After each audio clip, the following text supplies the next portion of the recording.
2001 সালে ঘটে যাওয়া বড়াইবাড়ি যুদ্ধের সঠিক তথ্য এখনও রয়ে গেছে পর্দার অন্তরালে, এমনটি দাবি করছেন এলাকাবাসী। মেহেদী হাসানের তথ্যচিত্রে দেখুন বিস্তারিত। আমার নাম মোহাম্মদ রফিকুল ইসলাম, গ্রাম বড়াইবাড়ি, এখন বর্তমান বয়স 55 বছর। 2001 সালে 18 এপ্রিল হঠাৎ করে ভারতের বাহিনী বড়াইবাড়িকে আক্রমণ করে।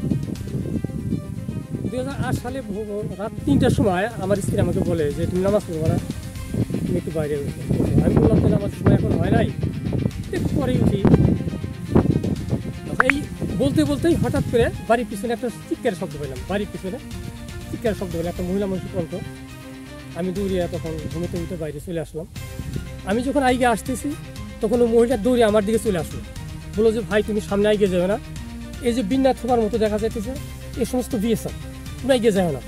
তবু আমি এগিয়ে যেয়ে একটু মাথা নিচে করে দেখলাম যে বিএসএফ আসতেছে, সমস্ত বিএসএফ দেখা যায়। তখন আমি দৌড়িয়া বাড়ির দিকে রওনা হয়েছি। তখন হঠাৎ করে এই হজুরে নামাজের সময় আইজান দিল, প্রথম আইজান দিল। আইজান দেওয়ার সাথে সাথেই এক রাউন্ড শব্দ পাওয়া গেলে তার বাংলাদেশ গুলি করলে এক রাউন্ড একটা শব্দ হলো। এই শব্দ হওয়ার সাথে সাথে চতুর্দিক থেকে বৃষ্টির মতো গুলি বর্ষণ শুরু হয়ে গেল। আমি দৌড়িয়ে বাড়ির ভিতরে ঢুকলাম। বাড়ির ভিতরে দেখে আমার বাড়িটা ছিল চতুর্দিকে 80 হাত ঘর, বাড়িতে ছিল 18টা গরু, 5-600 মানে আলু, এটা বাড়ির ভিতরে ছিল।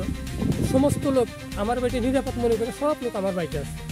কিন্তু আমি বাড়িতে এসে দেখলাম যে আমার বাড়ির এক পাশে গুলি যাইতেছে, আর এক পাশে গুলি বাইরেও যেতেছে। তখন আমি সবাইকে বললাম যে আমার বাড়ি নিরাপদ না, তোমরা যা যার মতো গ্রাম ছেড়ে অন্য জায়গায় চলে যাবো।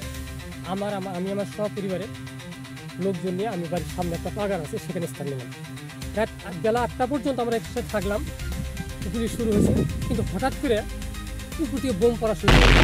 তখন আমরা মনে করলাম যে এই মুহূর্তে এখানে থাকা সম্ভব না, নিজেদের মান সম্মানের যে কিছু আছে।